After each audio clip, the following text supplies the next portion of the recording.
Pete Yost here for the Unbuild It podcast with a word about our sponsor, Huber Engineered Woods. There are really three reasons why I think Huber Engineered Woods stands out, and it's a big part of why they're a sponsor of our Unbuild It podcast. First, they develop systems of products. The products are compatible and integrated. Makes our jobs a lot more easy in the field and when specifying. Second is superior tech support. There are really good website resources that they have developed for the application of their products, but they also have an outstanding 800 numbered tech team that really knows their stuff. And the last is a really active technical research and development team with whom I've done a lot of work over the years, and I have a lot of faith in the information I get from them when I have questions about product performance. So that's it. That's our high performance sponsor. Now on to the podcast. Hello, Unbuild It podcast. Is it here? Peter Yost. And today, I know before you might have heard me say that we're going to talk, and this could possibly be the best podcast, but I think this is just going to top them off. So, it's... I like it when he sets the bar low. Buckle up. How's that? Okay, Get buckle ready. up. Buckle up. What are we talking about today? We're going to talk... Beanie Babies. Concept. Oh. We're going to be very, very conceptual today. And we're going to talk about the difference between application and integration. These are two of my favorite words. Well, one of them is my favorite word.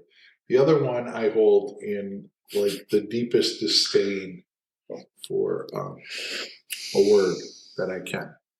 So, Can we talk about favorite words real quick? Do you have a favorite word? Yeah, sure. I do. What is it? It's a Hawaiian word for triggerfish. Oh, this is a good one. Go right ahead. Huna huna nuka nuka apua. You don't know how to say it. He interrupted you. You know what my favorite word is? Silence. That was loud. I'm a big fan of tugboat. And You do kind of smock. look like one. Smock? Yeah, they just both It are looks fun. like a tugboat. Like if I was looking for a nickname for you, I'd call you Tugboat. Hey, Thanks. Tuggy. Hey, I think Tuggy. my other favorite word is Wait. channery. Can we hear the triggerfish uninterrupted? Huna huna nuka nuka apua. Okay. Triggerfish. Do you know why they call it a triggerfish? Why? Because the dorsal fin won't go down unless you pull on the secondary dorsal fin, and then it will go down. Like it literally is Triggers it. locked in place where you can't push it down, and it has a little one behind it that if you pull on it, it goes. Meow. Great. Did you know that? I was still working on the Beanie Baby thing. Okay. So today we're going to talk about Jake's personal Beanie Baby collection. Sold out in the late 90s. Millionaire. I didn't know how you were going to counter that, but that was pretty It cool. was pretty good. I'll give you that one. Suckers. Now, so today, application versus integration. And it's pretty interesting because the world that I was born unto in the building industry is very deep rooted in this idea of integration and how things get designed into systems. But yet a large part of the building industry chooses to work in this concept of application, right? So what do I mean? I mean that you can design a house to integrate great energy efficiency, great comfort, health, durability, or you can design a house somewhat, let's say, I want to say normal, but more traditionally designed, and then sit there and say, oh, okay, well, how do we apply some energy efficient features to this? But the problem with that is that the concept of integration and application, not only then does it apply to the materials you're using, but then it applies to the way the budget gets drawn up, right? Because you're building a house and then you're applying these concepts. And likewise, you are building a budget and then you are adding these costs to it. So without integrating them, there's no way to really make them anything but in addition to Add-ons. the budget scheme. Add-on line items. Add-ons. Oh, well, yeah, but if we're going to make this efficient, we're going to have an upgraded window package, and that'll cost us X. Instead of going, the right windows cost X. The right windows cost X, but like, as Peter and I have talked about, if the windows are part of the HVAC system, then you can get a pretty decent reduction in the HVAC system. So should we call that like the comfort package? The envelope, the windows, and the HVAC, we should call that the comfort aspect? I mean, you certainly can. And I like that comfort line item. Integrated. Well, you like anything you think of.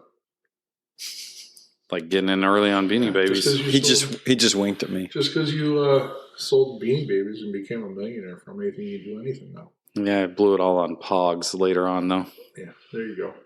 But yeah, so the comfort package. But the idea there is, when I talk to people about, say, one of the passive houses I've done, people say, "Oh, yeah, those windows are really expensive." Well, yeah, for that house, the window package was, I don't know, it was probably like $55K. And we did price out Anderson windows just to see, and the price, I don't know, came in at like $35K or $36K, something like that. But in doing the enhanced window package, we were able to significantly, and insulation and all these other integrated features, we were able to significantly decrease and go from a traditional ducted system to 2 mini splits in the house that take care of the house. That saved you way more than 20 grand, probably. And that saved us, it saved us probably on the order of almost 30 grand. So when you put those line items together at the bottom of the spreadsheet, because you integrated the cost and had them working together instead of just simply adding it, then you got you got a better performing home for the same price, or arguably a little less. But it's that integrated feature. You get so many people, and I get calls all the time that say, "Hey, we have a house designed and our architect just doesn't know this. Can you help us out by doing some of this, this stuff that you do?" And it's like, and you always go, I pretty much say no for a number of reasons, but one of them is it's really hard to just come in now and apply these things, right? You need to know what is the wall thickness or whatever, because a lot of this is going to drive the size of the rooms or whatever. Well, let's use the drywall as an air barrier. Well, your set of plans has 12 ceiling elevations. Right. What were we planning on doing with that? Exactly. And those are the things that when you try to apply these features instead of sitting down and designing them, and there's a lot of times where you can design these features in to become some of the aesthetic features of the house. Like you can use deep windows, exterior insulation and deep windows to provide a certain level of aesthetics on the house. And, the integration is also, if I can get a material to do more than one thing, then obviously I'm saving some money by not having to buy something else to do that same thing, like a zip-R sheathing. I wonder if this divergence of application versus integration, can we find it in other products, large, expensive product systems like automobiles? Do they, in the automobile industry, do they say, we just did this change, we're going to put in a bigger transmission now? They don't do that. Or simple, like, we designed this car, it's cool. We should put 24-inch wheels on it, though. Right. They don't just, everything is designed to work together from the beginning the way it should be. And is that just because the industry is more sophisticated, or is there something about that product that means you just can't do that? You won't survive in the industry? Because we just came from a development where side by side there were just dog-ass horrible homes right next to a really high-performance home, and probably the homeowner could look at those and say, they look pretty same to me. Yeah. Yeah, it's hard to understand. So does that feed the ability to... the one-off nature of what we do encourages people that they can make a mistake once. But Ford's cranking out 35,000 trucks a month. They can't have something that's messed up on all 35,000 of them. So they have to take the QC on the front end a heck of a lot more serious than the people do in our industry for the most part. And the warranty or the callback on that probably extends far beyond the 1 year. Yeah, it's a 5-year warranty on a truck. For 1 year. Yeah, interesting. Almost everything, even if it's crappy material, it's going to perform good for at least a year. for the most part. Do you use this concept when you're working with clients to explain your process? Hey, I'm not sticking stuff on afterwards. I'm thinking about how all these fit together at the beginning. I don't think I'm as blunt about it as that type of conversation, but there are times where we talk about like an integrated approach to, yeah, we're going to do this because that's going to trade off this and this and that. You know, be able to do this for that reason. You know, and windows are a big one. Windows are, people are like, oh wow, those windows, those are pretty expensive. Well, they are, but you know, they're giving you the views. We're putting in probably more window than what we would normally put in because of this. And, you know, your HVAC and your comfort is going to be way down, and health. You're not going to get condensation on the inside of these windows and all of those things. So it's easy for you because you're the architect, or I would say it's easier than some of the other of us, you know, because you're driving the carriage. Well, most people are coming to me because I have that approach and they know it, so Yep. they're buying that approach. But when you do plan review and consulting, how are you dragging builders and architects to the right way? Yeah, that's a really good point, because sometimes I realize that I'm so late in the game that all I'm going to be doing is messing with something that's already messed up. Or that's something that somebody's already fell in love with, be it the architect's in love with it, and now you're going to tell them to change it. I had a project I was working on recently where, you know, it's a very expensive home on the coast and good architect. And I looked at the roof plan and all the water is going to be shedding right over the front entryway of the house. And I said, are you going to use gutters? And he said, well, I was hoping we wouldn't be able to use gutters on the coast of the, you know, of the country. You know, for aesthetic reason. I said, well, look at the whole total load that's going to dump right by the front entrance. And there was just this long pause because we were so far down the design process that what are we going to do with that water? Well, we're going to have to deal with it through application. We're going to have to figure out how to deal with that load because we didn't get an integrate L-shaped bent piece of metal on the roof to divert shit away from the front door. Well, or maybe convince them it's like in these movies where standing in front of a waterfall is something that you want to experience. Yeah. Maybe that's what you want to come to my door when it's raining and I want to be at home by myself. You're going to walk through the waterfall to get here. Superior drainage at the floor level, at the ground level. And, you know, this guy was a great architect. He was a really good architect. He was really trying to do the right thing, but it was a fundamental element of design that if I had been involved earlier, I would have just said, hey, one of the first things I do is I look at your roof plan because I want to know where that water's going. And are we going to manage it down at grade or are we going to manage it at the eave? And you would think that that's pretty basic. And again, I always say architects have a really tough job because they have to look at an awful lot of phenomenon. There's a lot of opportunity to slip through the cracks. There really is. There's a ton of opportunity. But I hadn't thought about it as the way Steve has done it with, you're applying stuff after the fact as opposed to integrating from the beginning. Yeah, your thoughts should be born of integration and not come up with the idea of the plan or the design and then figure out how to solve these problems. Yeah. So I've said the phrase like it's not an applied science after the fact.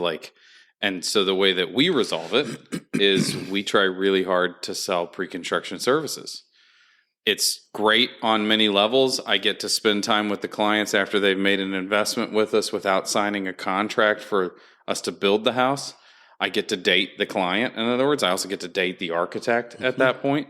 But I also get to be the one that sits there in the design meeting going, well, what about this? Before anybody's printed anything out, before anybody's fell in love with it, I can say, yeah, but if you do that, then we have to do this. I had a meeting this week with some clients and an architect, and the architect was aware of this already, and we had a conversation. And it wasn't energy efficiency. It was just buildability, where they put a wood stove in the center of a vaulted room and the flue went straight up. So the flue was going to interrupt my ridge beam. And I'm like, we can do that. But you just added $3,000 to the framing of that roof assembly. Because now we're buying 2 huge supporting beams that then come over and land on top of a window on one side and an existing roof on the other side that now we have to reinforce. Instead of it just being, common rafters that are self-supporting. Now we have something completely different going on. That kind of stuff is the same thing that we're talking about. It's just that we're phrasing it from a energy perspective most of the time. So if you catch that early enough, you have the ability to integrate. And if you don't, then you have to do some sort of application to straighten it out. Yeah. Yeah, well, the design wasn't designed to accept it, so now you have to force that acceptance. Right. And as builders, that's a hell of a lot more complicated and challenging and difficult and annoying than because we could have solved for it earlier a lot easier. Well, the interesting part. How do I keep the whole roof from feeding water to this front door? But the interesting part of that is that you have a set of plans, which essentially is a level of integration, right? But because you chose not to talk about the wood stove as part of those plans, you didn't complete the integration, right? Because that's what plans are for, so that we can pre-plan, integrate all of these systems. How does the wall meet the foundation? How does the wall meet the roof? How do all these things integrate? And that when you come up with something like that, it just means somebody stopped short in that thinking of integration. It's like, yeah, we can worry about that later. It's like HVAC is one of those. Yeah. Right? You can sit there and say, oh, we're going to put a Zender system in. Okay, yeah, well, we're going to run it. Oh, we'll figure that out when we get it framed up. Yeah. That's probably not the best time to talk about how to run 33-inch pipes through the house. Yeah, or a unit that is half the size of a refrigerator. Right. Where are we going to put that? Hanging it on the wall, and the two pipes have to be 10 feet apart from each other when they exit the structure.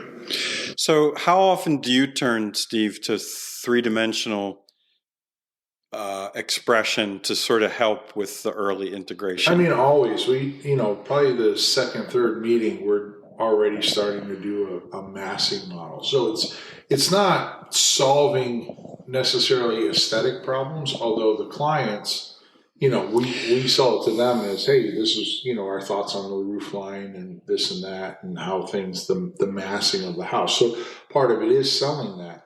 But it gives me the initial run through of, oh, okay, look at this wall here. This is where we can run out the Zender. This is where we can do this. And these are some things we can do there. How often do you use prior projects to drive home a point with a client or your builder? Because right now you have a huge library of projects. Yeah. I think that's a hard one because it's, saying, are you using prior projects or are you using experience? I would just make the argument that I'm using prior experience to make the argument for what it is that we want to do. But the interesting thing too is that the clients who seem to spend more money than the clients that don't seem to be more reliant on your decisions. Like the clients that we had that conversation this week. Go ahead and I'll recant the conversation to Peter. The more expensive projects, people say, yeah, whatever you think, Steve. But then the projects that are just don't have an appropriate budget.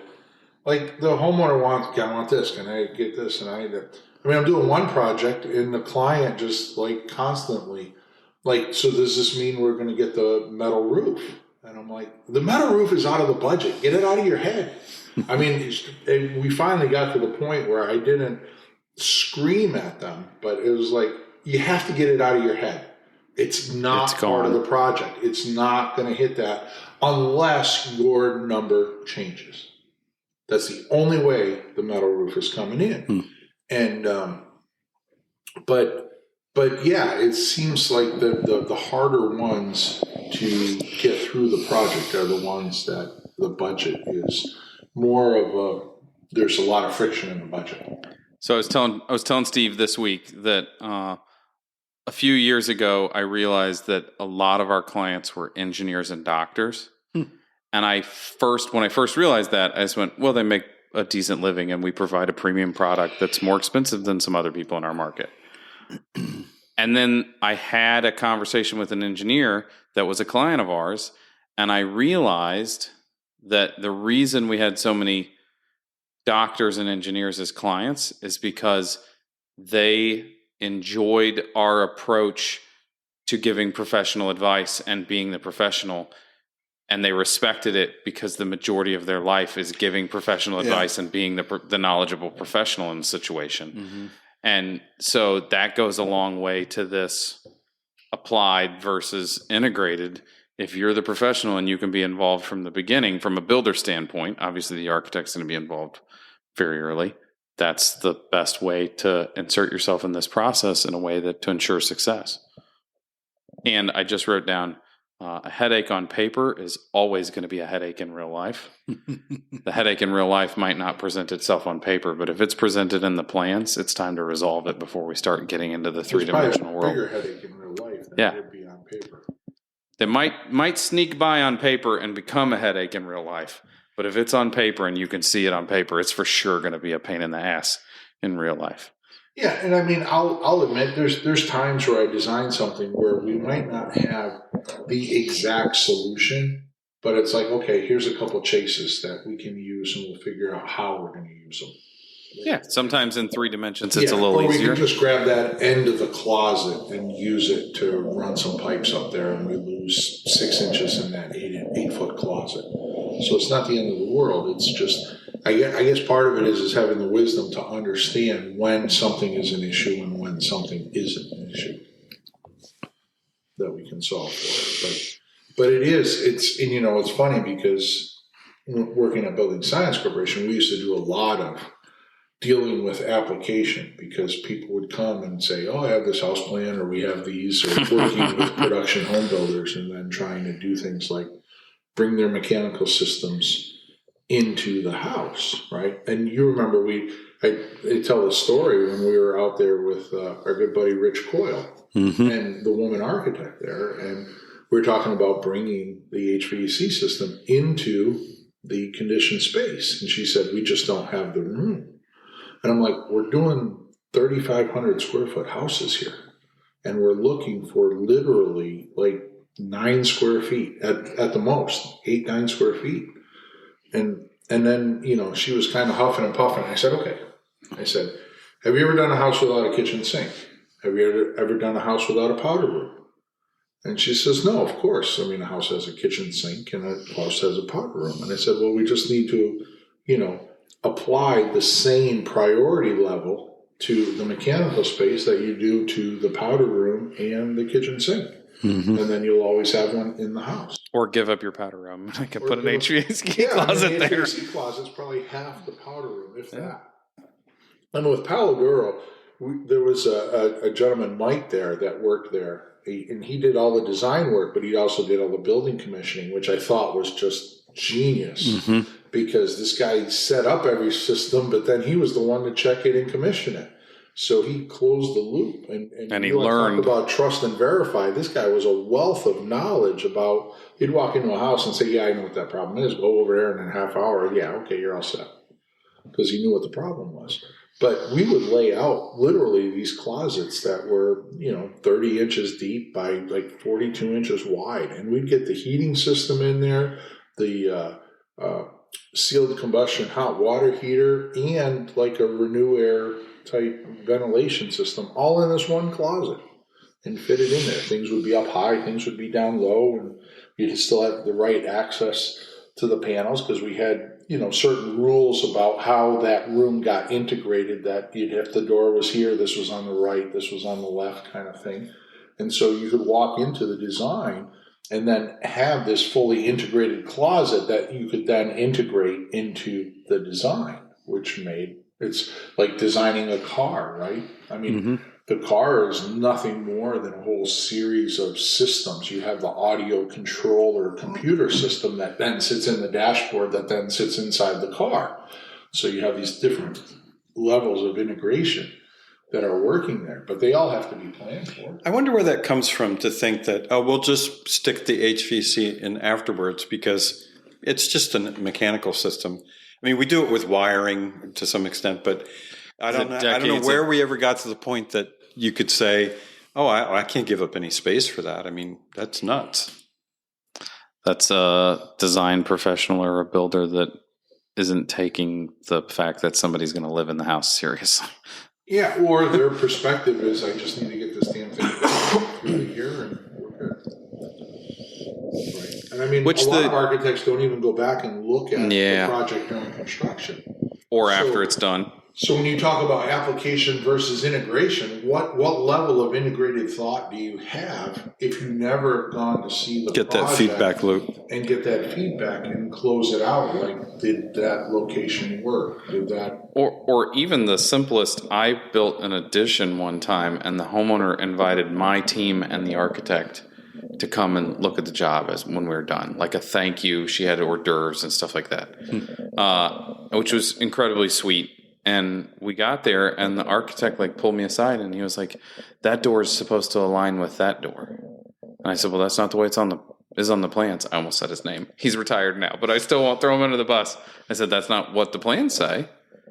And he said, "Oh, that most certainly is." And I said, "Well, I have a set of plans in my truck. You want to go look at them?" We walked out there and we looked at him, and he said, "Well, you should have called me. It's supposed to be like that." And I said, "It should have been right on the plans, and you should have come and seen the project, because we invited you to come and see the project, and you were too busy. Had you come when I invited you, we would have cut 4 studs loose and moved it over, and it would have been exactly as you intended. However, you also could have resolved the issue by making the plans be correct, too." Well, now, he certainly didn't enjoy his hors d'oeuvres. No, he wasn't very polite to me after that either. He was pretty pissy. But he's retired now, so. There you go. But anyways, it's, these 2 words have always somewhat bothered me. And part of it is I've had the fortunate experience to be on the side of integration and be taught that way. Mm-hmm. Right? That it's the only way that I really understand how to do things is to sit there and put it all together and figure it out. And we've phrased most of this from a headache standpoint. This is going to be a pain in the butt to do this right and at a cost-effective way if we have to apply it. But really, we're talking about success on multiple levels, all the way down to health and comfort. You can put the same amount of insulation on your house as I have on my house, and I'm going to bet you cold hard cash that my house is more comfortable, because the insulation wasn't the only thing. Right. It's the windows, it's the air sealing, it's the water it's everything. So the opportunity for success when everything is this integrated approach, it just is that much higher, and that success goes to the homeowner as well, not just whether or not the builder can do it, whether or not somebody's pissed off during the project. Yeah, and I guess we're forced to apply, but it's not that all architects have an integrated approach. They just stop short in a lot of places. They don't bring all of the things that need to be integrated. Everything. Yeah. Right. They don't think possibly about the HVAC or the ventilation system. They don't integrate and look at the cost of, if we do really better windows, does that have an impact on the HVAC system? Like your architect example, he never came out to the job site. So there wasn't this completeness to the integrated thought process, that it just stopped way short for him. And then it's funny, then he's got the nerve to kind of complain about something. Like, if you don't want to be part of the solution, then you don't have the right to even comment on it, right? In my opinion. No hors d'oeuvres for him. I will say that the couple times that Steve's come to projects with us and we're in framing and he starts to point something out, I'm just like, no, stop. I don't want to talk about it. We're not going to talk about it. Piss off. You can take that. It's not your house anymore. It's my house. I will defend anything that we've done, even when I know it's wrong. Like the framers adding in an extra 2x to the header because they thought they were supposed to match head heights, or, any number of bizarro things. Going to think on their own. Exactly. It's like, not reading the plan. I plan. can build it. Well, not if you don't read the plans. Yeah. I gave you instructions, not inspirations. Right. So I'm thinking about Pete's resource. I don't have a resource on this. Steve, do you have a No, but let's just throw it back to, I think, Building Science Corporation. Go read everything there, because their whole approach to building and thinking relies on a systematic approach, which inevitably requires an integrated approach. I feel like Pete's Resources has just turned into an advertisement for building science. Well, we knew that was going to be the default, but it's funny. I was going to say, you learn systems thinking and integration versus application from the day you walked through their door. And it was pretty early in your career. So yeah, that's, and again, I, learned to build from my brothers. I thought I knew what I was doing, went to the research center, learned that I didn't know what I was doing. Then again, when I went to Building Science Corporation, learned a third time. You really knew. I really knew how much I didn't know. So is this you wore slip-on house shoes, you learned how to tie your shoes using Velcro, and then you learned how to tie your shoes sort of moment? Well, now people make fun of me because I wear Crocs. They're just old people's shoes, but they are. On that note, we're going to call... No, because I have a huge pet peeve. Crocs should not be publicly worn as daytime shoes. Do you own Crocs? No, I don't. Okay, thank you for backing that up. But I'm not bashing Crocs. I think they're fine. Like if you're at home and you want to take the dogs out in the backyard and throw a ball, slip your Crocs on and go. But I shouldn't see you at the airport prancing around in your Crocs. Well, let's not get started on airport attire. Since when did people forget that they're adults? Dress like an adult. I don't need you to wear a tie, but sweatpants are not. I hope it's okay with you that Crocs are a key part of my building investigation stuff, moving from the inside to the outside of the building. Would you call them an integral part of... Ooh. Steve's thinking, well, there's a Croc. He doesn't even have just Crocs. He probably has ones with little instrument, the pins and stuff. He's got a moisture meter, a little mini moisture meter. Okay, we're gonna go hardcore on this. How many pairs of Crocs do you own? Oh, I just have one at a time. Okay, well, one pair. Plenty of time to back out of that habit. And I don't buy ahead. Don't buy ahead. On that note, we're going to say thanks for watching the podcast today. Thanks for listening to the podcast today. Don't forget to like and subscribe. Leave a 5-star review on iTunes. Tell everybody else because we're putting up new content Tuesdays and Thursdays. Check out the Before the Build series where almost every series talks about integration. True. True, Dad. Have a good day.